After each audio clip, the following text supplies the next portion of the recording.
पुन्हा एकदा सांगा माताजी.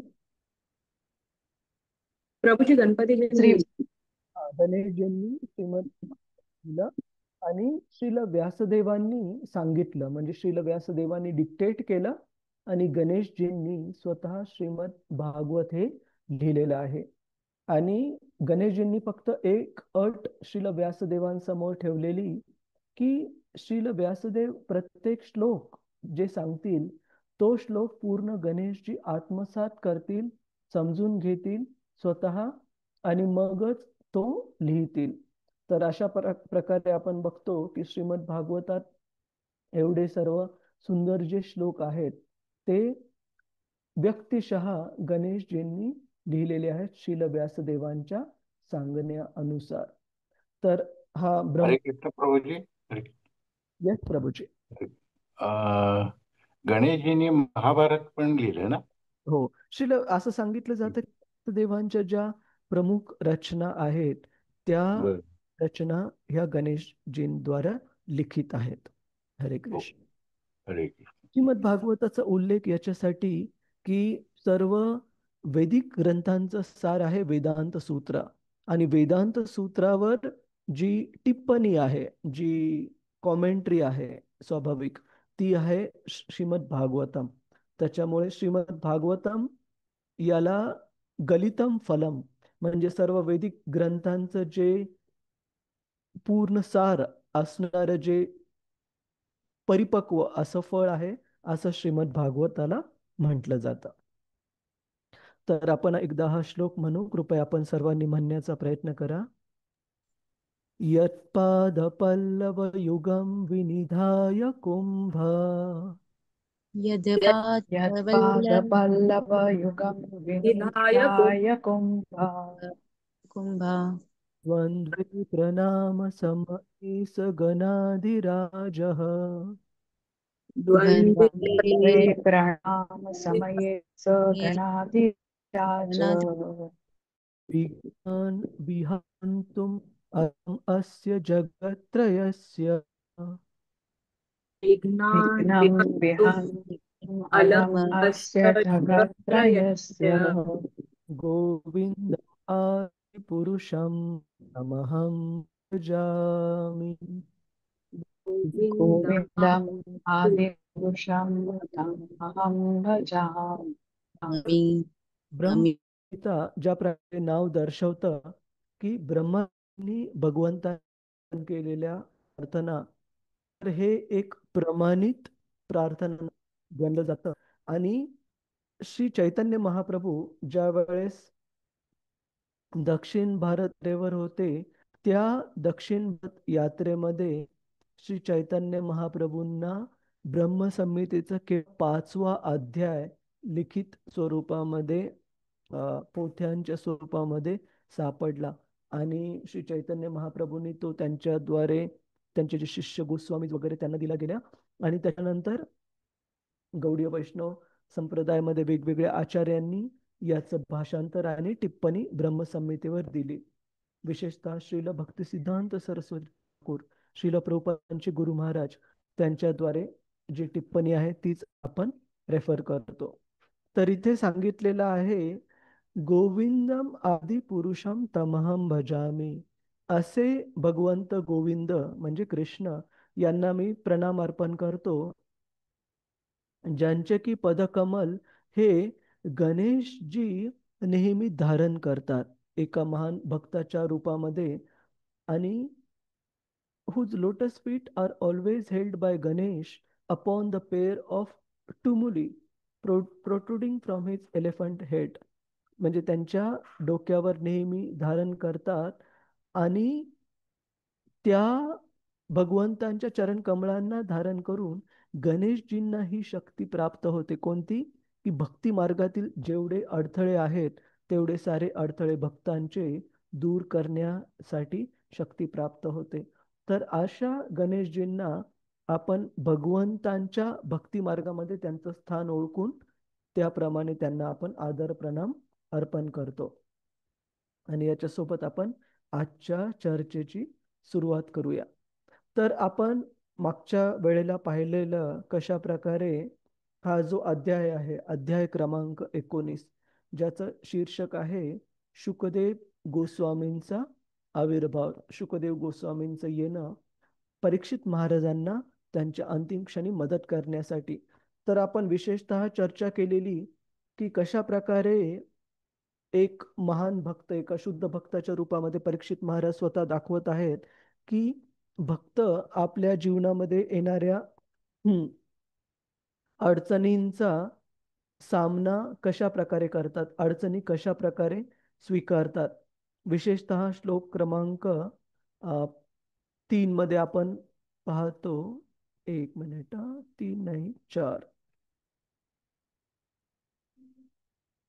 हा, याचं एकदा भाषांतर आपण. राजा मनात असा विचार करीत असतानाच त्याला मुनिपुत्राने उच्चारलेल्या शापवाणीचा समाचार प्राप्त झाला. आता तक्षकाच्या दंशाने त्याला लवकरच मृत्यू यावयाचा होता. या वृत्ताला शुभवार्ता समजून राजाने त्याचे स्वागतच केले, कारण त्यामुळे लौकिक गोष्टीतील आसक्ती संपून विरक्ती निर्माण होणार होते. की परीक्षित महाराजांनी हा जो शाप प्राप्त झाला होता मृत्यूदंडाचा, त्यांना ह्या अपरिपक्व बालिश अशा शृंगीच्या बालिश वागण्याने, तर त्या शापाला भगवंतांची इच्छा म्हणून शुभवार्ता म्हणून स्वीकारलं. का शुभवार्ता म्हणून स्वीकारलं? की आपण पाहिलं की कशा प्रकारे ह्या भौतिक जगाला सोडून प्रत्येक व्यक्तीला जावंच लागणार आहे. परंतु ज्या वेळेस अशा मृत्यूची पूर्वकल्पना परीक्षित महाराजांना प्राप्त झाली, तर त्यांना अमूल्य असा 7 दिवसांचा कालावधी वेळ प्राप्त झाला, ज्याच्यामध्ये ते स्वतः तयारी करू शकणार होते त्या मृत्यूला सामोरं जाण्यासाठी.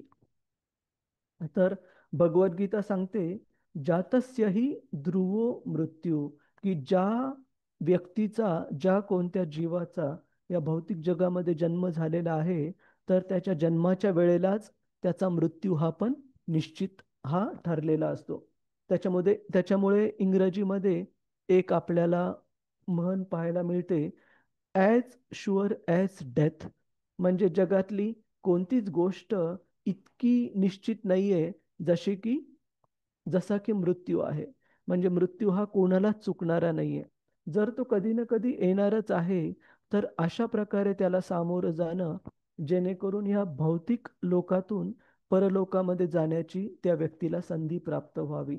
तर अशा प्रकारे जर त्या मृत्यूकडे पाहिलं एक परीक्षा म्हणून, तर निश्चितच तो भयावह वाटणार नाही.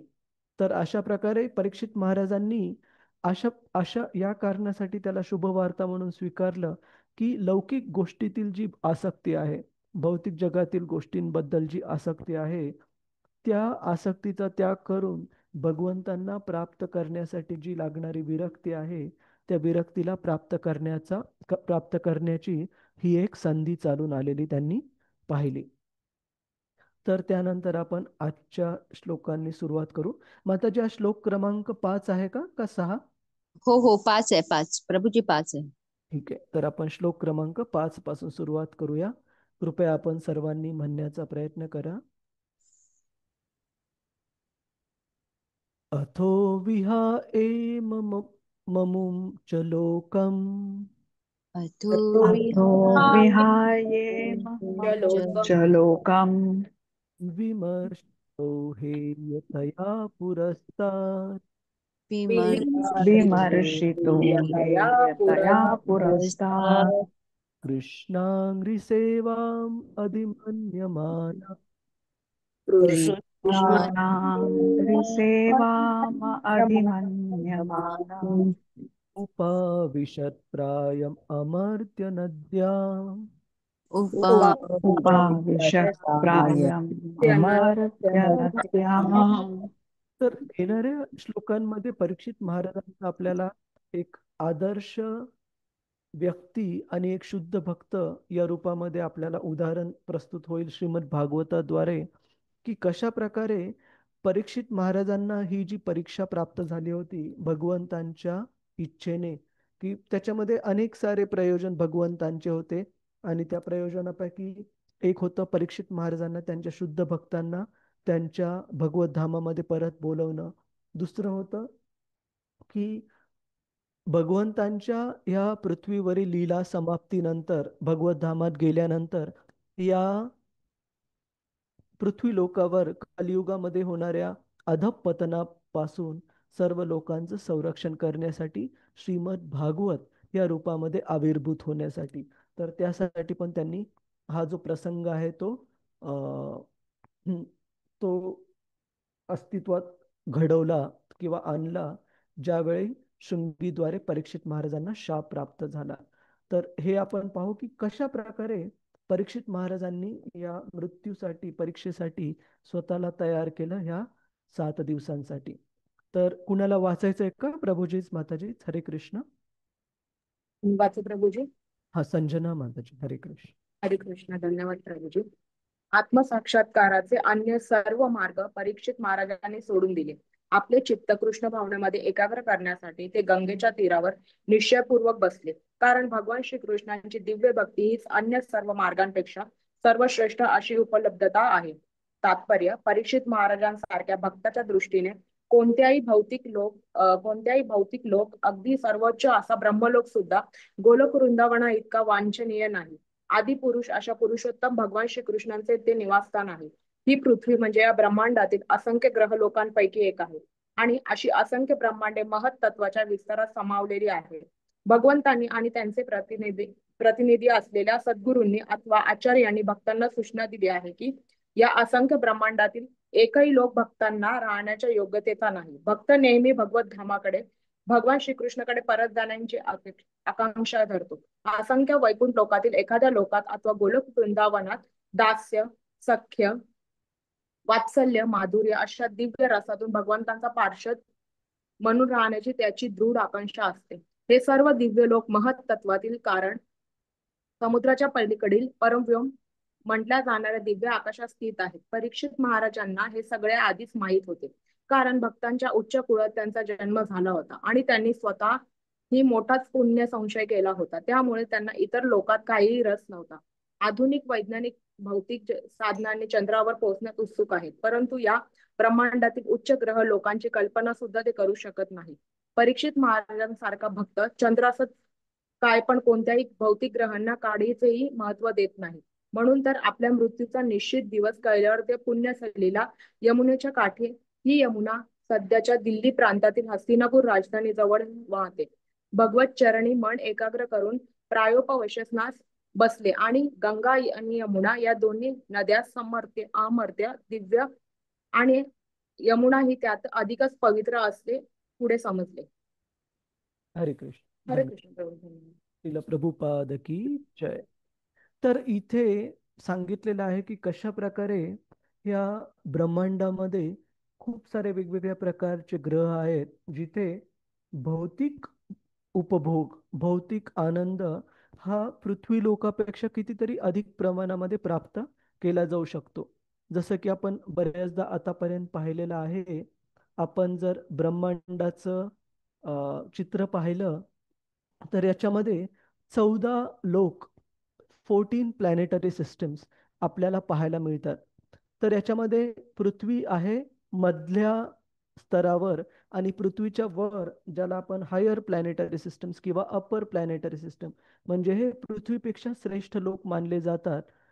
भूर लोकाच्या वर भुवर स्वर्गलोक, महरलोक, जनलोक, तपलोक, सत्यलोक इत्यादी. तर ह्या लोकांमध्ये विशेष काय आहे? लोक म्हणजे प्लॅनेट, म्हणजे तो ग्रहांची रचना. की या लोकांमध्ये विशेष हे आहे की उदाहरणार्थ पृथ्वी लोकावर एखाद्या व्यक्तीला एखादी गोष्ट आवडत असेल खाण्यासाठी, समजा रसगुल्ला किंवा गुलाबजामुन, परंतु आपली आनंद उपभोगण्याची जी सीमा आहे ती काही प्रमाणामध्ये ठरलेली आहे. जसं की तो ज्या व्यक्तीला आवडतो, पहिला गुलाबजामुन दुसरा खाल्ल्यानंतर अजून छान वाटेल, तिसरा खाल्ल्यानंतर अजून छान वाटेल, परंतु काही 5, 6, 7, 8, 9, 10 गुलाबजामुन खाल्ल्यानंतर तोच गुलाबजामुन जो की त्या व्यक्तीचा आवडतं व्यंजन आहे तो विषासारखा दिसेल. का? कारण शरीराची तो उपभोग करण्याची जी क्षमता आहे ती सीमित आहे. अ अनलिमिटेडला असीमित, असीमित मात्रेमध्ये ते नाहीये आनंद उपभोग करण्याची क्षमता. त्यामुळे तीच गोष्ट, भौतिक आनंद देणारी गोष्ट त्या क्षमतेच्या पलीकडे उपभोग केल्यानंतर विषासारखी भासायला लागते. आणि भगवंत पण भगवद्गीतेमध्ये सांगतात भौतिक आनंदाचं स्वरूप आणि आध्यात्मिक आनंदाचं स्वरूप, की भगवंत सांगतात भौतिक आनंद हा सुरुवातीला अमृतासारखा वाटतो, परंतु तोच आनंद शेवटी विषासारखा ठरतो किंवा वाटतो एका सामान्य व्यक्तीसाठी. पण त्याच्या विरुद्ध आध्यात्मिक आनंद सुरुवातीला इतके सारे नियम वगैरे पाहून कधी कधी लोकांना वाटतं की, जसा इंग्रजीमध्ये म्हण आहे की लिव्ह लाईफ किंग साइज, की कोणत्याच नियमांचं पालन करायला नको, भौतिक आनंद उपभोगाचं जीवन जगू पाहिजे तसं कोणत्या नियमांचं पालन करायची गरज नाही. परंतु भगवंत भगवद्गीतेमध्ये सांगतात की अशा प्रकारचा जो आनंद आहे सुरुवातीला जरी कितीतरी छान वाटत असेल, त्याचा शेवट हा खूप भयानक होतो. आणि त्याच्या विरुद्ध आध्यात्मिक आनंद जो आहे, खूप साऱ्या नियमांचं पालन, जसं भक्तांसाठी सकाळी लवकर उठणं, सकाळची साधना, त्याचं पालन करणं, भगवंतांच्या नावाचा जप करणं, आरती करणं, श्रीमद भागवताचा अभ्यास करणं, चर्चा करणं, आणि विशेष जे दिवस आहेत जसं एकादशी आहे, जन्माष्टमी येऊन गेली, आता राधाष्टमी आहे उद्या, तर त्या दिवशी विशेष शास्त्रांच्या उपदेशाप्रमाणे फास्ट म्हणजे उपवास करणे. तर ह्या सर्व नियमांचं, 4 नियमांचं पालन करणे. तर हे सर्व नियम सुरुवातीला खूप सारे कठोर वाटू शकतात, की का इतके सारे यम आणि नियम, म्हणजे डूज आणि डोंट्स इतके सारे का आहेत. तर सुरुवातीला हे कदाचित थोडं औषधासारखं कडू वाटू शकतं, परंतु भगवंत भगवद्गीतेत सांगतात की या आध्यात्मिक जीवनाचा जो शेवट आहे तो आनंद आहे, जसं की आपण साऱ्या साधू संतांच्या उदाहरणामधून पण पाहतो. परंतु भौतिक आनंद जो आहे तो उलट आहे. सुरुवातीला जरी तो अमृतासारखा छान वाटत असेल तरी त्याचा शेवट हा भयावह होतो. आणि आध्यात्मिक जीवनामध्ये सुरुवातीला जरी नियमांमुळे थोडीशी कठोरता वाटत असेल, इतके सारे नियम पालन करण्याची, परंतु त्याचा शेवट हा आल्हाददायक, आनंददायक होतो. तर इथे तात्पर्यामध्ये श्रील प्रभुपादजी सांगतात की कशा प्रकारे हे जे हायर प्लॅनेटरी सिस्टम, म्हणजे पृथ्वी लोकापेक्षा जे वरच्या स्तराचे जे ग्रह आहेत, उदाहरणार्थ स्वर्गलोक वगैरे, तिथे कोणती फॅसिलिटी, कोणती उपाययोजना उपलब्ध आहे भौतिक आनंद उपभोगासाठी, की तिथे आपल्या इंद्रियांची जी सीमा आहे, जी की या पृथ्वी लोकावर कमी प्रमाणात आहे आनंद उपभोगण्याची, जसं की आपण गुलाबजामुन खाण्याचं उदाहरण दिलं, तर त्या प्रकारचा आनंद उपभोगण्याची क्षमता कितीतरी अधिक प्रमाणामध्ये प्राप्त होते ज्यावेळेस आपण वरच्या लोकांमध्ये प्रवेश करतो, जसं स्वर्गलोक वगैरे. आणि तिथे असं शरीर प्राप्त होतं जे की भौतिक उपभोग कितीतरी अधिक प्रमाणामध्ये करू शकतं, सहन करू शकतं. आणि त्याच्याही वरच्या लोकांमध्ये जर कुणी गेलं, जसं महरलोक, जनलोक, तपलोक, सत्यलोक, तर सत्यलोकामध्ये विशेषतः श्रीमद भागवतामध्ये सांगितलंय की कोणत्याच प्रकारची काळजी, कोणत्याच प्रकारची चिंता, दुःख हे तिथं नाहीये. तिथल्या सत्यलोकातील जिथं ब्रह्माजी निवास करतात, तिथल्या त्या लोकातील सर्व सदस्यांना केवळ एकच काळजी लागून राहते श्रीमद भागवताच्या अनुसार, जी आहे की निम्न लोकातील, भूर लोकातील, पृथ्वीवरील वगैरे जे सारे जीव आहेत त्यांची कृष्ण भावनेच्या प्रती असणारी उदासीनता. श्रीमद भागवत सांगतं की ते एकमेव अशी गोष्ट आहे जी त्यांना काळजीत पाडते किंवा वाईट वाटतं त्यांना त्या गोष्टीचं. ह्या खालच्या भूर लोकातील लोकांची अधपतित अवस्था. बाकीचं तिथे म्हातार पण नाहीये, तिथं कोणता रोग वगैरे पण नाहीये, फक्त जन्म आणि तो लांब लचक जीवनाचा कालावधी झाल्यानंतर मृत्यू. आणि त्या लांब कालावधीमध्ये ब्रह्माजींसारख्या भगवंतांच्या शुद्ध भक्तांचा संग पण तिथे प्राप्त होतो. पण एवढ्या सगळ्या सुविधा असून पण श्रीमद भागवत इथे काय सांगत आहे की आचार्यांनी सांगितल्याप्रमाणे एका भक्तासाठी राहण्यासाठी हे कोणतेच ग्रह हे योग्य नाहीयेत. कुठे आहे ते वाक्य? भगवंतांनी आणि त्यांचे प्रतिनिधी असलेल्या सद्गुरूंनी अथवा आचार्यांनी भक्तांना सूचना दिली आहे की या असंख्य ब्रह्मांडातील एकही लोक भक्तांना राहण्याच्या योग्यतेचा नाहीये. कुणी सांगू शकेल का प्रभूजीच माताजीच का असं म्हटलेलं आहे की एवढ्या सगळ्या सुखसोयी असून पण काय प्रॉब्लेम आहे या उच्च ग्रहांवर? पुण्यक्षीण झाल्यावर पुन्हा धरतीवरती यावे लागेल. हा, की जे पुण्य कर्म आहे त्याचे कर्मफळ संपल्यानंतर पुन्हा आपल्याला पृथ्वीवर यावं लागेल, पुन्हा मर्त्य लोकामध्ये यावं लागेल. आणि जसं की शंकराचार्यांनी सांगितलंय, पुनरपि जन्म पुनरपि मरणम पुनरपि जननी जठरे शयनम. म्हणजे पुन्हा आईच्या पोटामध्ये त्या छोट्याशा गर्भपिशवीमध्ये 9 महिने काढावे लागतील आणि त्याच्यानंतर बाहेर आल्यानंतर पुन्हा सर्व शिक्षण वगैरे, कॉम्पिटिटिव्ह एक्झाम आणि भौतिक जगातला जो लढा आहे स्वतः जगण्यासाठी, तो पुन्हा पुन्हा सर्व करावं लागेल. आणि त्याच्यामध्ये सर्व दुःखाचं कारण असलेलं हे शरीर आणि त्या शरीरापासून प्राप्त होणारे यातना तरुण वयामध्ये तर जास्त कुणाला काही वाटत नाही, परंतु जे वृद्ध आहेत, आपले आजी आजोबा काका काकू जे काही आहेत, त्यांना विचारून पहा की शरीर त्रास देतं का नाही ते. तर ह्या सर्व गोष्टी पुन्हा पुन्हा आपल्याला भोगाव्या लागतील.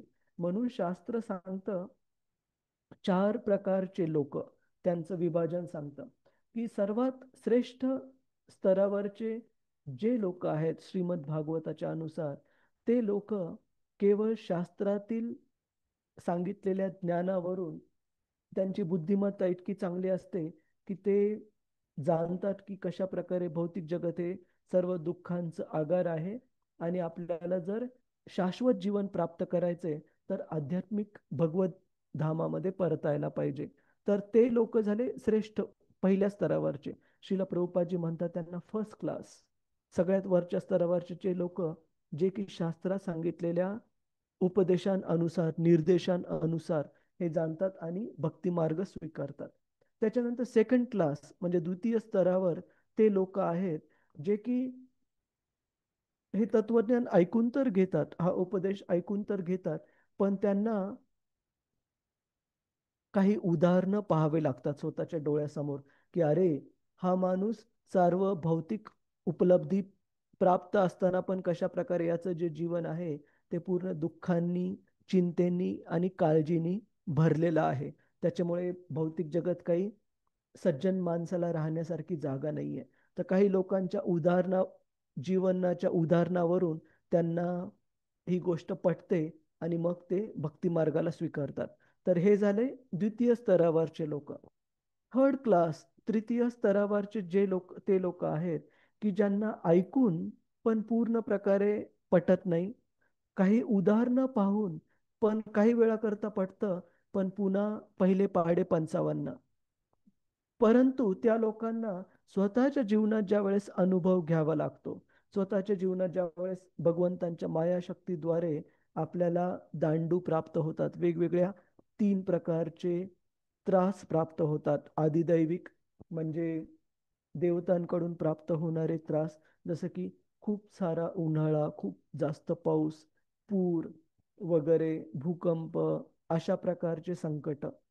दुसरे आहेत दुसऱ्या जीवांपासून प्राप्त होणारे दुःख, जसं की डासांपासून कधी कुणाला डेंग्यू होतो, मलेरिया होतो, किंवा दुसरा कोणता व्यक्ती काही कठोर शब्द वापरल्यानंतर आपल्याला वाईट वाटतं, किंवा आत्ता काही वर्षांपूर्वी कोविड हो, तो पण आदिभौतिक क्लेश आहे, दुसऱ्या जीवांपासून प्राप्त होणारा रोग किंवा दुःख. आणि तिसऱ्या प्रकारचा क्लेश आहे जो की मनापासून प्राप्त होणारा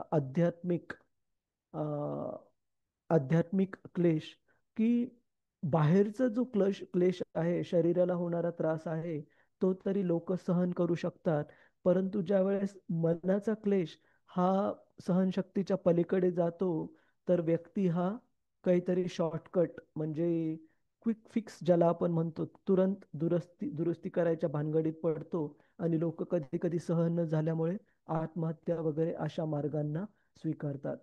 तर सांगण्याची गोष्ट अशी की अशा प्रकारचे जे तिसऱ्या स्तरावरचे लोक आहेत ते हा क्लेश स्वतःच्या जीवनात अनुभवल्यानंतरच त्यांना पटतं की कशा प्रकारे हे भौतिक जगत हे सज्जन लोकांना राहण्याची जागा नाहीये.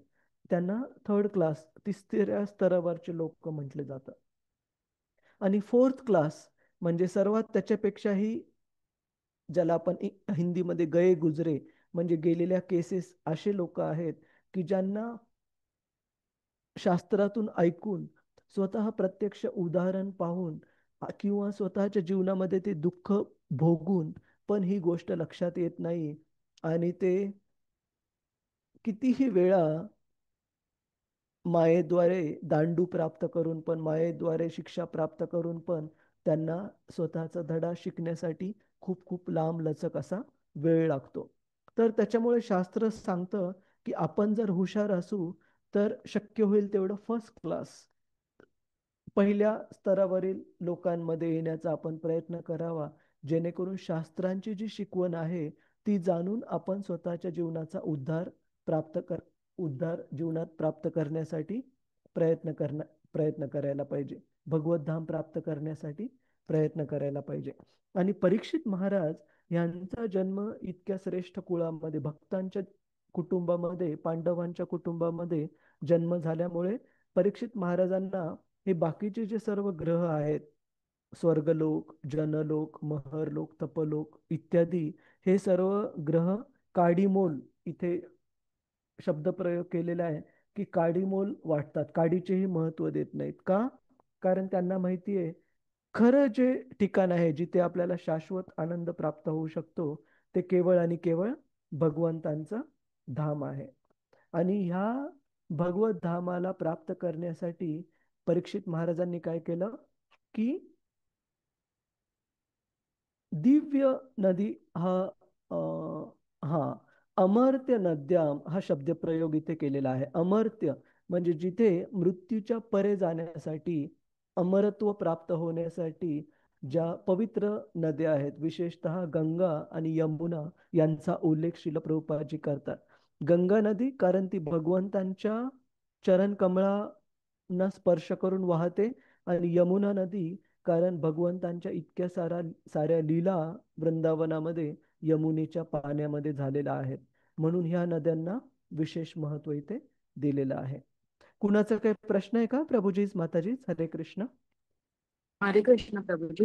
हा माताजी. प्रभूजी मला 3 प्रश्न आले होते मनामध्ये. पहिला प्रश्न असा की प्रभूजी आपण बघतो की जे बाकी सारे देवी देवता जे आहेत ते पृथ्वीवरती जन्म घ्यायला तरसतात कारण की इकडे जी आहे आपल्याला भगवत प्राप्ती क्षणार्धामध्ये पण होऊ शकते. तर प्रभूजी जसं आपण बघतो की उच्च ग्रह लोकांमध्ये भौतिक साधनेचं जे जे पण सगळं आहे ते सगळं जास्त प्रमाणामध्ये आहे भौतिक साधनं. पण तशी पण माणसाच्या कंपॅरिझन मध्ये त्या लोकांना प्रभूजी बुद्धी सुद्धा जास्त आहे की त्यांना आपल्यासारखं लिहून ठेवावं लागत नाही. त्यांना एकदा बोललं तर कळतं. मग ते तिकडे भक्ती करून भगवत प्राप्ती नाही करू शकत का? त्यांना पृथ्वीवरच का यायचं आहे? खूप खूप सुंदर प्रश्न आहे आणि व्हॅलिड म्हणजे खरोखर प्रश्न आहे की जर त्यांची बुद्धिमत्ता पृथ्वीवरील लोकांपेक्षा अधिक आहे कितीतरी अधिक प्रमाणामध्ये आणि या वरच्या ग्रहांमध्ये सुविधा पण पृथ्वीपेक्षा कितीतरी चांगल्या प्रमाणामध्ये आहेत तर असं आहे का की भक्ती आपण इथेच करू शकतो तिथे करू शकत नाही? अजिबात नाही. भक्ती कोणत्याही ठिकाणी शास्त्र सांगतं की मनुष्य निश्चित करू शकतो. परंतु एक गोष्ट बाधक आहे भक्तीसाठी तिथे. कोणती? ती म्हणजे भौतिक उपभोगाची जी उपलब्धी आहे की पृथ्वी लोकामध्ये भौतिक लाभ आनंद आणि भौतिक दुःख यांचं प्रमाण हे एकदम योग्य प्रमाणामध्ये आहे मिश्रण. या भौतिक जगामध्ये पृथ्वी लोकावर विशेषतः कोणताच आनंद आपण अनअडल्टरेटेड म्हणजे कोणत्याही भेसळीशिवाय शुद्ध प्रकारे कोणताच आनंद उपभोगू शकत नाही. उदाहरण द्यायला गेलं आजकाल आपण बाजारामध्ये पाहतो कोणतीच गोष्ट शुद्ध प्रमाणामध्ये फार कमी उपलब्ध आहे.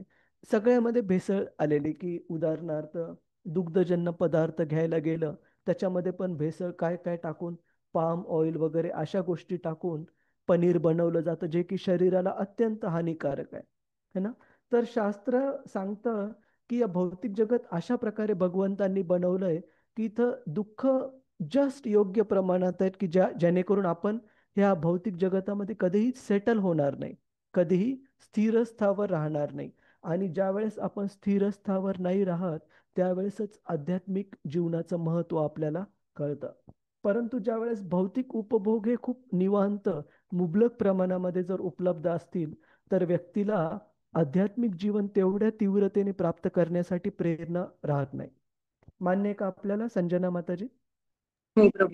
की भौतिक उपभोग ज्या वेळेस प्रचूर प्रमाणामध्ये उपलब्ध असतात तिथले जे हायर प्लॅनेटरी सिस्टम वरच्या ग्रहातील जे रेसिडेंट्स राहणारे आहेत त्यांना तेवढ्या तीव्रतेने भक्तीची गरजच वाटत नाही, ज्यावेळेस भौतिक उपभोग हे तेवढ्या अधिक प्रमाणामध्ये उपलब्ध आहेत. आणि भगवद्गीतेमध्ये एक खूप सुंदर श्लोक येतो, भगवंत याच्याबद्दल सांगतात की कशा प्रकारे दुःख हे काही प्रमाणामध्ये आवश्यक आहेत भक्तीला तीव्रतेने घेण्यासाठी. एक श्लोक पाहू आपण.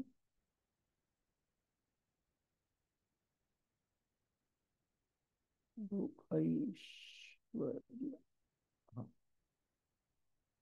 दुसऱ्या अध्यायामध्ये 44वा श्लोक आहे, आपण सर्वांनी म्हणण्याचा प्रयत्न करा. भोग ऐश्वर्य प्रसक्तानां भोग ऐश्वर्य प्रसक्तानां या अपहृत चेतसा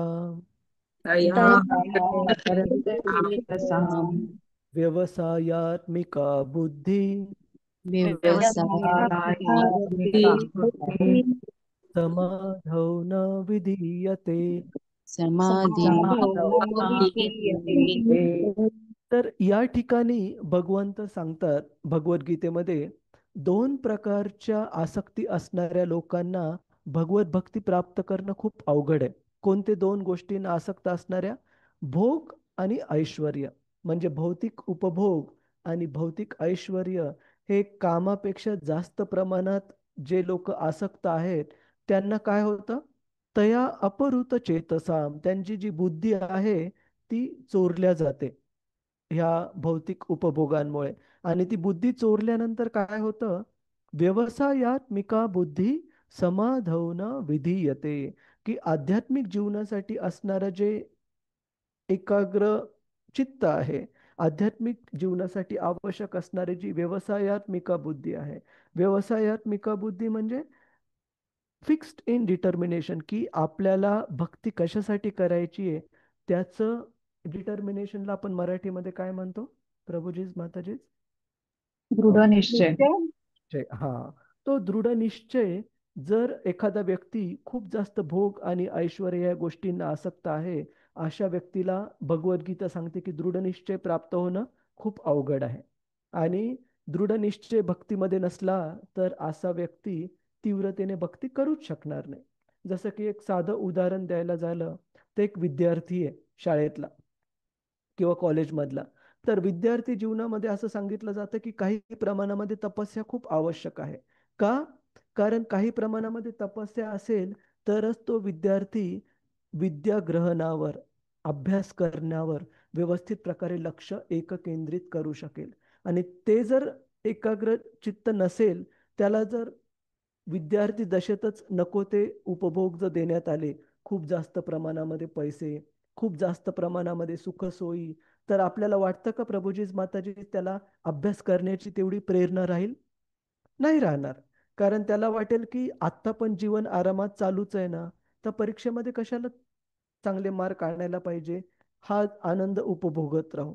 तशाच प्रकारे भगवद्गीता सांगते की आपल्या ह्या भौतिक जगातल्या जीवनामध्ये पण जर एखादा व्यक्ती ह्या दोन गोष्टींना आसक्त असेल तर त्या व्यक्तीला भक्ती मार्गाचं पालन करणं खूप जास्त अवघड आहे. क्लिअर आहे का संजना माताजी आणि बाकीचे प्रभूजीज माताजी? हो प्रभूजी. हरे कृष्ण. म्हणजे माझा अजून प्रश्न मी विचारू? हा. प्रभूजी आपण बघतो की जसं टीव्ही मध्ये बघितलं किंवा आपण युट्यूबवर वगैरे पण असं बघतो, तर ब्रह्माजींना आपण आत्ताच बघितलं की ब्रह्मलोक म्हणजे उच्चतर लोकांमध्ये वृद्धपणा येणं वगैरे असं काही आहे नाही, रोग वगैरे. पण आपण बघतो की नेहमी ब्रह्माजींना वयस्कर असं म्हणून दाखवतात. तर असं का प्रभूजी? तर ते चुकीचा समज आहे की ब्रह्माजी सर्वात पहिले बनवलेले जीव आहेत भौतिक जगामध्ये, ते निश्चित आहे. तर कधी कधी ह्या डायरेक्टर्स वगैरे लोकांना असं वाटतं, कारण ते सर्वात ओल्डेस्ट, सर्वात पहिले जीव आहेत भौतिक जगातले, आपल्या सर्वांपेक्षा वयस्कर आहेत, म्हणजे ते खूप त्यांची लांबलचक पांढरी दाढी वगैरे दाखवली जाते. परंतु हे सर्व जे उच्च ग्रह आहेत स्वर्गलोकांपासूनचे वर, इथे दोन जे दुःख आहेत, चार भौतिक दुःखांपैकी, ओल्ड एज म्हणजे वृद्धत्व आणि डिसीज म्हणजे रोगराई वगैरे, तर हे दुःख ह्या वरच्या गृहांमध्ये नाही आहेत. त्याच्यामुळे ब्रह्माजींना जन्म आहे आणि मृत्यू आहे, परंतु त्या मृत्यूच्या क्षणापर्यंत त्यांचं जे शरीर आहे ते चिरतरुणच राहतं, कारण त्यांना वृद्धत्व नाहीये. तर हे चुकीचं दाखवलं जातं माताजी. ब्रह्माजी किंवा बाकीचे पण जे देवी देवता आहेत, त्यांना चिरतरुण देह राहतो मृत्यूपर्यंत. ठीक आहे. हो हो हरे. प्रभू. हरे कृष्ण. आणि अजून एक प्रश्न काय आहे आपला? हो प्रभूजी. प्रभूजी आता प्रश्न असा होता की जे उच्च ग्रहांवर आता जे लोक राहत आहेत, त्यांचे जेव्हा पुण्यकर्माचे जेव्हा क्षीण होतील, तर ते जेव्हा धर्तीवरती पुन्हा येतील कोणत्या सुद्धा जन्मामध्ये, तर त्यांना पुन्हा ते 84 लाख योनीमधून प्रवास करावा लागेल की त्यांचा पाठचा जन्म बघून त्यांना मनुष्याचं शरीर प्राप्त होईल? असं म्हटलं जातं की पहिल्यांदा ज्यावेळेस जीव ह्या मर्त्य लोकामध्ये येतो, तर सुरुवातीला जो त्याला जो देह त्याला प्राप्त होतो, तो मनुष्य जन्माचा असतो. म्हणजे पहिला जो आपल्याला चान्स मिळतो, पहिली जी संधी प्राप्त होते, त्याच्यामध्ये आपल्याला खूप चांगली संधी प्राप्त होते की त्याच्यात जर व्यवस्थित भक्ती मार्गाचं पालन केलं, तर निश्चित आपण भगवत धामात जाऊ शकतो. परंतु त्या मनुष्य जन्मामध्ये जर चुकीचं कार्य केलं आणि खालच्या योनीमध्ये जर अधःपतन झालं, मग मात्र 84 लाख योनींमधून एकामागून एक जावं लागतं. हो आणि अजून एक गोष्ट सांगण्यासारखी ही, की वरच्या ग्रहांमध्ये सर्व भौतिकवादी व्यक्ती नाही आहेत. वरच्या काही ग्रहांमध्ये जसं की सत्यलोकामध्ये, विशेषतः वरचे जे चार लोक आहेत, सत्यलोक, तपलोक, जनलोक, महरलोक, इथे काही काही खूप छान प्रकारे अध्यात्माचं पालन करणारे ऋषीमुनी पण आहेत. आणि असं सांगितलं जातं की ब्रह्माजी ज्या वेळेस त्यांच्या जीवनाच्या शेवटानंतर भगवत धामात जातात, त्यावेळेस हे ऋषीमुनी जे व्यवस्थित भक्ती मार्गाचं तिथं ब्रह्माजींसोबत पालन करत आहेत, ते पण त्यांच्यासोबत भगवत धामात प्रवेश करतील. परंतु भगवत धामात जाईपर्यंत अधःपतन होण्याचा आणि चुकीच्या भौतिक उपभोगांसाठी इच्छा प्राप्त होण्याचा कार्य करण्याचा धोका हा निश्चितच राहतो. क्लिअर आहे का? म्हणजे सगळे जे राहणारे आहेत ते सगळेच भौतिकवादी नाही आहेत. काही आध्यात्मिक दृष्ट्या प्रगत पण जीव आहेत, जे की आध्यात्मिक मार्गाचं तिथं पालन करत आहेत, आणि ब्रह्माजींसोबत ते पण भगवत धामाला प्राप्त करतील. ठीक आहे का माताजी? हो प्रभूजी. प्रभूजी तपलोकामध्ये चतुष्कुमार राहतात असा उल्लेख आहे ना? आहे, चतुष्कुमारांचा उल्लेख आहे. तपलोकामध्ये 7 सेजेस, सप्तर्षींचा पण उल्लेख आहे, ते पण निवास करतात. हे सर्व महान आहेत. आणि चतुष्कुमारांबद्दल सांगायला गेलं तर भगवंतांच्या अशा महान भक्तांना भौतिक जगात कुठे पण जाण्याची मुभा आहे, आध्यात्मिक जगात पण जाण्याची मुभा आहे, त्यांना वैकुंठ लोकात पण जाऊ शकतात ते. हो प्रभूजी. ठीक आहे. तर त्यांना म्हणजे उदाहरणार्थ, एक राज्याचा मुख्यमंत्री आहे, त्यांनी जर ठरवलं उद्या की पुण्याच्या येरवडा जेलला व्हिजिट करायची, त्यांना कोणी थांबवू शकत नाही, त्यांना कुठे जाण्यासाठी मुभा आहे. ठीक आहे. हो प्रभू. प्रभूजी हरे कृष्ण. तर आपण कंटिन्यू करू पुढचा श्लोक. अजून कुणाचा काही प्रश्न आहे का प्रभूजी माताजी? हरे कृष्ण. ठीक आहे. तर श्लोक क्रमांक 6. या वैलस श्री तुलसी विमिश्र या या वै तुलसी विमिश्र विमिश्र कृष्णांगिरेन्व रेण्वाभ्यधिकाम्बुनेत्री कृष्णां नेत्री पुनातिलोकानुभयत्र शेषान्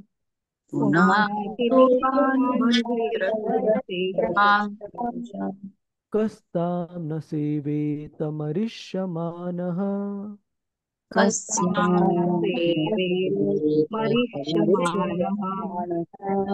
तुम्हाला वाचायचंय का प्रभूजीच माताजी? हरे कृष्ण. ठीक आहे, मी वाचतो. प्रभूजींनी वाचू? प्रभूजी मी वाचू का? हा, तर रसिका माताजी तुम्ही हे वाचा, अलका माताजी तुम्ही पुढचं वाचा. बरोबर. हरे हा. हरे जय श्री कृष्ण. ही नदी गंगा जिच्या काठी परीक्षित महाराज प्रयोपवेशनास बसले. भगवान श्रीकृष्णांच्या चरण कमळांचे रजकण आणि तुळशीपत्रे मिश्रित पवित्र जळ वाहून नेते. त्यामुळे ते जळ तिन्ही लोकांना अंतर्बाह्य शुद्ध करते. इतकेच काय, पण शंकरांसह सर्व देवतांनाही पावन करते. यासाठी प्रत्येक आसन्न मरण व्यक्तीने या नदीचाच आश्रय घेतला पाहिजे. तात्पर्य: 7 दिवसात आपल्यावर मृत्यू ओढवणार ही वार्ता कळल्यानंतर परीक्षित महाराज गृहस्थ जीवनाचा त्वरित त्याग करून यमुना नदीच्या पवित्र काठावर येऊन राहिले. सामान्यतः असे समजले जाते की परीक्षित महाराजांनी गंगा तीरावर आश्रय घेतला, परंतु श्रील जीव गोस्वामींच्या मतानुसार त्यांनी यमुना तीराचा आश्रय घेतला. भौगोलिक स्थिती पाहता श्रील जीव गोस्वामींचे विधान अचूक दिसते. परीक्षित महाराज हस्तिनापुरात राहत होते. त्यांच्या राजधानीचे हे नगर आजच्या दिल्ली जवळच होते आणि यमुना नदी त्याला लागूनच वाहते. आपण राजप्रसादाच्या द्वाराजवळूनच वाहणाऱ्या यमुना नदीचा आश्रय राजाने घेणे हेच स्वाभाविक आहे. पावित्र्याचाच प्रश्न असेल तर गंगेपेक्षा यमुना नदीच भगवान श्रीकृष्णांशी अधिक प्रत्यक्षपणे संबंधित आहे. आपल्या अवतार लीलेच्या प्रारंभापासूनच भगवंतांनी आपल्या साहचर्याने यमुना नदी पावन केली आहे. बाळकृष्णांना गोकुळातील सुरक्षित स्थळी घेऊन जाण्यासाठी पिता वसुदेव भगवंतासह जेव्हा यमुना ओलांडीत होते, तेव्हा भगवंताच्या चरणांचा यमुनेला स्पर्श झाला. त्या चरण धुळीने यमुना अतिपवित्र नदी झाली. येथे ही गोष्ट निश्चितपणे सांगण्यात आली आहे की परीक्षित महाराजांनी अशा नदीच्या काठावर आश्रय घेतला होता की ती आपल्या सुंदर प्रवाहासोबत तुळशीदळांनी युक्त असलेली भगवंतांची चरणधुळी वाहून नेत होती. भगवान श्रीकृष्णांच्या चरण कमळांची नेहमीच तुळशीदले असतात आणि त्या कुसुमकोमल चरणांचा स्पर्श होताच गंगा आणि यमुना या नद्या तत्काळ पवित्रतम होऊन जातात. आता प्रत्यक्षात असे दिसते की भगवंतांचा संबंध गंगेपेक्षा यमुनेशी अधिक आला. श्रील जीव गोस्वामी सांगतात की वराह पुराणाच्या मतानुसार गंगा आणि यमुना यांच्या जळामध्ये काही अंतर नाही. तथापि गंगाजवळ जेव्हा 100 वेळा शुद्ध करून घ्यावे तेव्हा त्यास यमुना ही संज्ञा प्राप्त होते. तसेच धर्मग्रंथातून असेही सांगितले आहे की भगवान विष्णूंच्या नावाचे सहस्त्र वेळा उच्चारण केल्याने जे फळ प्राप्त होते तेच फळ राम नामाच्या एका वेळच्या उच्चारणाने प्राप्त होते आणि भगवान रामचंद्रांच्या नावाचे 3 वेळा उच्चारण केल्याने जे फळ प्राप्त होते तेच फळ कृष्ण नामाच्या एका वेळच्या उच्चारणाने प्राप्त होते. हरे कृष्ण. धन्यवाद माता. हरे कृष्ण. श्रील प्रभुपाद की जय. तर इथे मागच्या श्लोकामध्ये जसं अमर्त नद्या की अमृत्व प्राप्त करून देणारे जे नदी, अशा नदीच्या तीरावर परीक्षित महाराज बसले होते. आणि श्रील प्रभुपादजी इथे तात्पर्यामध्ये वेगवेगळे आचार्य जसं श्रील जीव गोस्वामी यांचा संदर्भ देऊन सांगतात की याचा मुख्यतः जो रेफरन्स, जो उल्लेख आहे तो गंगा नदीचा किंवा यमुना नदीचा होऊ शकतो. ह्या दोन्हीही नद्या अमृतत्व देणाऱ्या आहेत. आणि विशेषतः परीक्षित महाराज हे पूर्ण पृथ्वी लोकाचे सार्वभौम सम्राट होते. हस्तिनापूरमध्ये स्थित होते, जे की आजच्या काळामध्ये दिल्ली आहे. तर त्या ठिकाणी यमुनेचा प्रवाह असल्यामुळे जास्तीत जास्त शक्यता आहे की ते यमुना नदीच्या तीरावर बसले. आणि ज्या प्रकारे गंगा नदीचं जल हे भगवंतांच्या चरण कमळांना स्पर्श केल्यामुळे पावन आहे, त्याच प्रकारे यमुना नदीचं जल हे गंगे एवढंच किंवा त्याहूनही अधिक पावन आहे. कारण भगवंतांच्या खूप साऱ्या लीला ह्या यमुना नदीच्या पाण्यामध्ये घडलेल्या आहेत वृंदावन धामामध्ये. त्याच्यामुळे श्रील प्रभुपादजी सांगतात की अशा नदीच्या काठी परीक्षित महाराजांनी आश्रय प्राप्त केला. आणि शेवटी तात्पर्याच्या शेवटी श्रील प्रभुपादजी सांगतात की ज्या प्रकारे विष्णूंच्या नामाबद्दलच विष्णू सहस्त्र नामामध्ये आपण हा श्लोक आलेला पाहतो की 1000 वेळा विष्णूंचं नाव घेणं हे प्रभू रामचंद्रांच्या नावाचा 1 वेळा नाव घेण्या इतकं त्याचा लाभ प्राप्त होतो. आणि त्याच प्रभू रामचंद्रांच्या नावाचा 3 वेळा उच्चारण हे भगवंत कृष्णांच्या नावाचं 1 वेळा उच्चारण तसा लाभ प्राप्त होतो. तर याचा अर्थ असा नाही की आपण फक्त कृष्ण कृष्ण कृष्ण असं उच्चारण केलं तरी त्याचा निश्चित फायदा होईल, परंतु विशेषतः श्री चैतन्य महाप्रभूंनी जो हरे कृष्ण महामंत्र कलियुगासाठी दिलेला आहे, त्या कलियुगासाठी पतित पावन अशा हरे कृष्ण महामंत्राचा आपण जप करायला पाहिजे. हरे कृष्ण कृष्ण कृष्ण हरे हरे, हरे राम राम राम हरे हरे. की ह्या हरे कृष्ण महामंत्राच्या उच्चारणाने आपल्याला निश्चित ह्या कलियुगामध्ये परिपूर्णता प्राप्त होईल. तर आपण पुढे जाऊ. श्लोक क्रमांक 7. एकदा हा श्लोक म्हणू आणि ह्या श्लोका बरोबर आजची चर्चा पण इथे कन्क्लूड करूया. कृपया म्हणण्याचा प्रयत्न करा. कुणाचा काही प्रश्न आहे का प्रभूजीच माताजीच? हरे कृष्ण. 9व्या श्लोकाबद्दल ठीक आहे. श्लोक क्रमांक 7. इति व्यवच्छिद्य स पांडवेयः व्यवस्थित्य स पाण्डवेय प्रायोपवेशं विष्णुपत्न्या विष्णुपत्या मुकुन्दाङ्घ्रिमनन्य भावो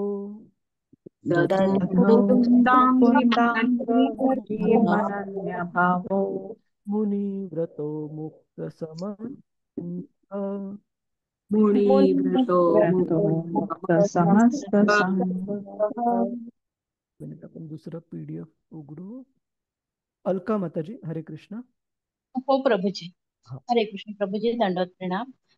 आपल्या पूर्वजांच्या यशाला शोभणाऱ्या या पांडव वंशीय परीक्षितांनी या प्रकारे दृढ निश्चय केला आणि आपल्या सर्व ऐहिक संबंधांचा व आसक्तींचा त्याग करून ते आमरण प्रायोपवेशन करण्यासाठी तसेच एकमेव मुक्ती प्रदाता अशा भगवान श्रीकृष्णांच्या चरण कमळावर स्वतःला समर्पित करण्यासाठी एका ऋषीचे व्रत घेऊन गंगेच्या तटावर जाऊन बसले.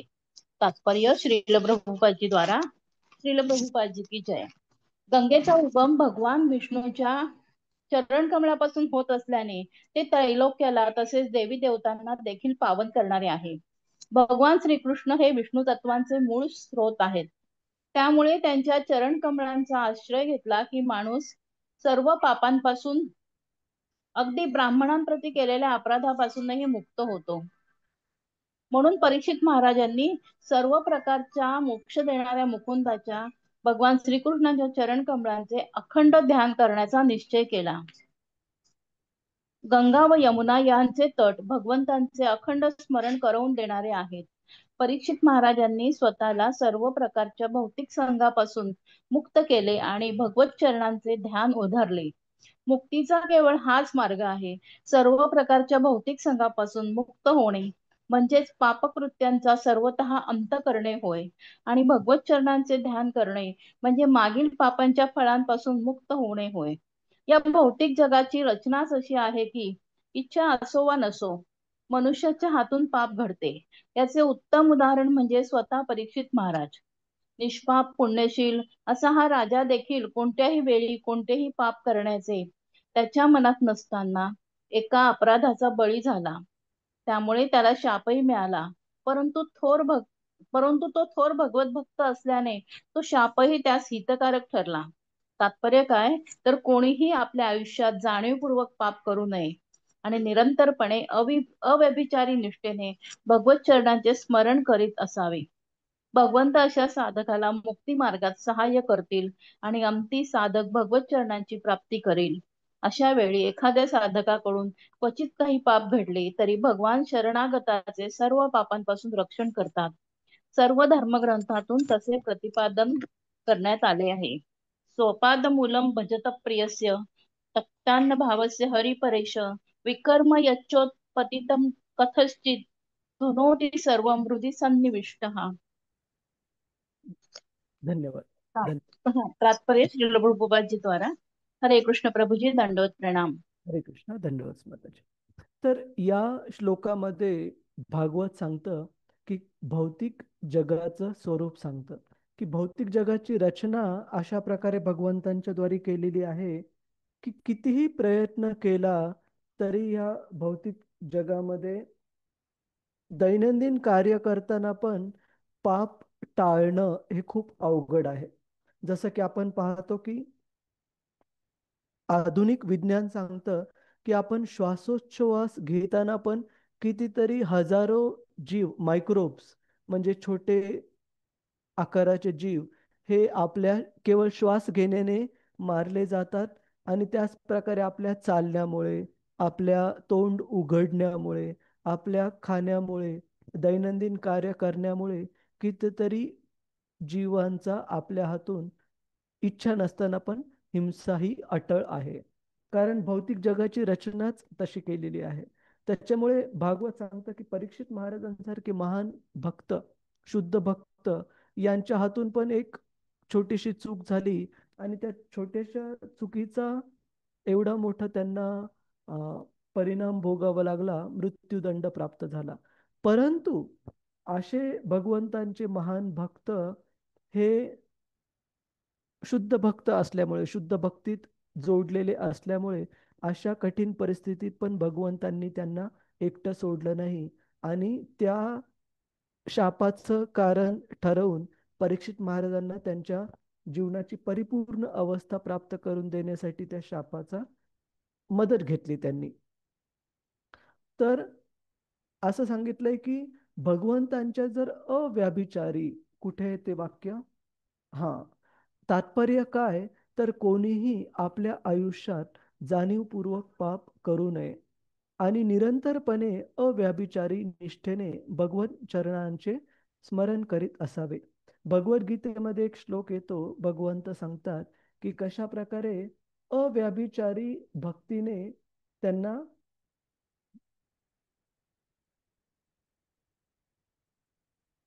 अव्याभी आमचं योग अव्याभी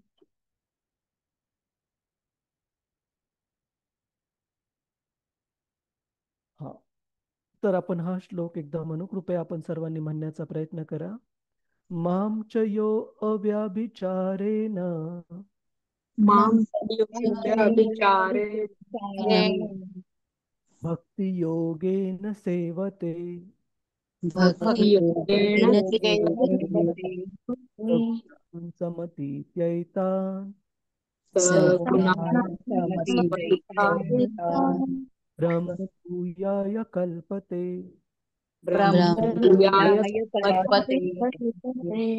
तर या ठिकाणी भगवंत सांगतात की मामच यह अव्याभिचारेन. इथं व्यभिचारेन दिसत असलं तरी मध्ये आकार आहे, एस आहे.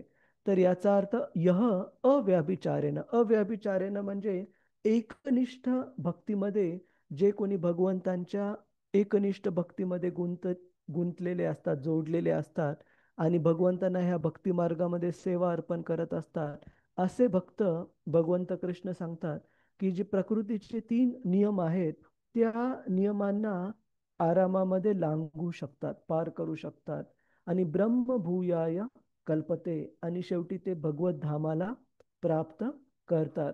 तर इथे पण सांगितलं आहे की अशा प्रकारची जी अव्याभिचारी निष्ठेने भगवत भक्ती आहे ती जर करत राहिलं तर भौतिक जीवनामध्ये अटळ असणारे जे पाप कर्म फळ आहेत, न चुकणारे जे पाप आहेत, त्याची पण आपल्याला त्याच्या शिक्षेमधून, त्याच्या कर्मफळामधून पण आपल्याला मुक्तता प्राप्त होईल जर आपण भगवंतांच्या भक्तीमध्ये व्यवस्थित प्रकारे जोडलेले राहू तर.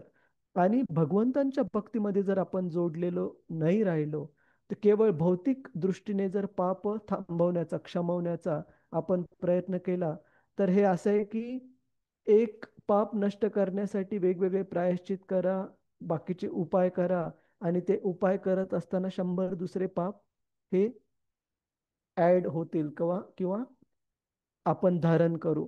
त्याच्यामुळे भौतिक दृष्टीने या पापांपासून मुक्ती ही कदापि शक्य नाहीये. केवळ आणि केवळ भगवत भक्तीनेच आपण या भौतिक जगातील सर्व पापमय कर्मापासून मुक्ती प्राप्त करू शकतो. आणि भगवद्गीतेच्या अंतिम भागामध्ये भगवंत पण, हा खूप प्रचलित श्लोक आहे, अर्जुनाला सांगतात की कसं तेच फक्त या सर्व पापांपासून मुक्ती प्रदान करण्यासाठी सक्षम आहेत. बाकीच्या कोणत्याच मार्गाने आपण या पापांपासून मुक्ती प्राप्त करू शकत नाही. आपण हा एकदा श्लोक म्हणू, मग कन्क्लूड करूया. सर्वधर्मान परित्यज्य सर्वधर्मान् परित्यज्य माम एकम शरणं व्रज. मामेकं शरणं व्रज अहम त्वां सर्वपापेभ्यो अहं त्वां सर्वपापेभ्यो मोक्षयिष्यामि मा शुचः. मोक्षयिष्यामि मा शुचः. त्याच्यामध्ये भगवंत अर्जुनाला सांगतात की बाकीचे जे काही मार्ग आहेत धर्माचे, म्हणजे वर्णाश्रम धर्माचं पालन असो किंवा आध्यात्मिक जीवनामध्ये पण खूप सारे मार्ग आहेत. ज्ञान मार्ग आहे, योग मार्ग आहे. ह्या सर्व बाकीच्या मार्गांचा परित्यज्य, त्याग कर, आणि केवळ माम एकम म्हणजे भगवंत कृष्णांनाच केवळ आणि केवळ शरण ये. अहम त्वाम, भगवंत अर्जुनाला वचन देत आहेत की ते स्वतः अशा प्रकारचा भक्त जो अव्याभिचारी भक्ती, अव्याभिचारी भक्तीचा अर्थ आहे एकनिष्ठ भक्तीमध्ये भगवंतांशी जोडलेला आहे, अशा भक्तासाठी भगवंत त्याचे सर्व पापांपासून मुक्तता करतील, रक्षण करतील. आणि महाशुचः, हे अर्जुना भिवू नकोस. तर सांगण्याची गोष्ट अशी की केवळ भगवंतांची अव्याभिचारी शुद्ध भक्ती, एकनिष्ठ भक्ती हा एकमेव मार्ग आहे सर्व पापांपासून या भौतिक जगातल्या स्वतःचं रक्षण करण्यासाठी. तर आपण इथे आज थांबू. कुणाचा काही प्रश्न आहे का? प्रभूजीच, माताजीच, हरे कृष्ण. हरे कृष्ण प्रभूजी. हा माताजी. प्रभूजी, आपण आता बोललात की आपल्याकडून कळत नकळत खूप सारे पाप होत असतात. पण हो. आपण जे नॉर्मली जे पाप करतो, जसं आपण बोलू शकतो, घरामध्ये आपण कधी आपल्याला पाल दिसते किंवा झुरळ दिसते तर आपण त्यांना मारतो वगैरे, किंवा उंदीर वगैरे असतं, तर ते सुद्धा पाप आपण बोलू शकतो का? कारण की जर आपण त्यांना एक केलं नाही तर ते आपल्यावरती हावी होतील. बरोबर आहे. खूप छान प्रश्न आहे आणि प्रॅक्टिकल म्हणजे दैनंदिन जीवनातला प्रश्न आहे की ह्या प्रकारचे जे काही काही प्राणी आहेत, पाल तर समजा सामान्य आहे, परंतु काही काही विध्वंसक प्राणी आहेत, उंदीर असू, झुरळ वगैरे असू, घाणेरडे प्राणी आहेत, त्यांना घरातून बाहेर काढणं हे आवश्यक आहे. तर श्रीला प्रभुपादजी सांगतात की सर्वात एक जर तत्व पाहायला गेलं आपण, तत्व हे आहे प्रिन्सिपल की गृहस्थांचं कर्तव्य आहे सामान्यतः की या सर्व प्राण्यांना आश्रय देणे. म्हणजे एक मुंगी जरी आहे आपल्या घरामध्ये राहणारी, गृहस्थाचं कर्तव्य आहे की ती उपाशी राहू नये. ऑफकोर्स भगवंतांच्या कृपेने तिला काही ना काहीतरी खाण्यासाठी निश्चित प्राप्त होतं, उपाशी नाही राहत, तेच सर्व मॅनेज करणार आहेत. परंतु याचा अर्थ असा सामान्यतः तत्व हे आहे की सर्व प्राण्यांचं रक्षण करायला पाहिजे. मग जे विध्वंसक प्राणी आहेत त्यांचं काय?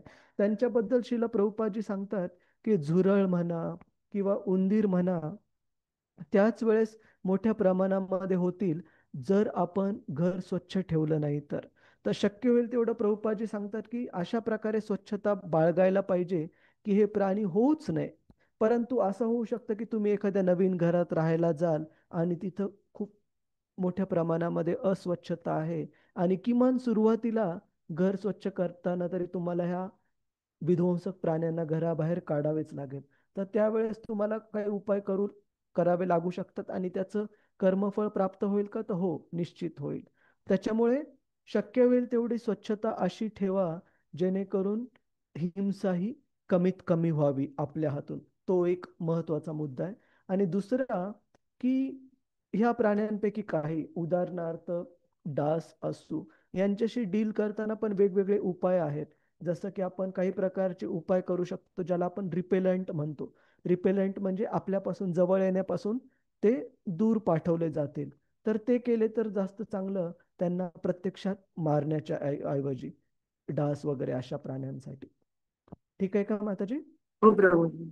तर 2 गोष्टी सांगितल्या. पहिली गोष्ट, शक्यतोवर स्वच्छता अशा प्रकारे बाळगा की विध्वंसक, त्रासदायक प्राणी हे शक्यतोवर येणारच नाहीत.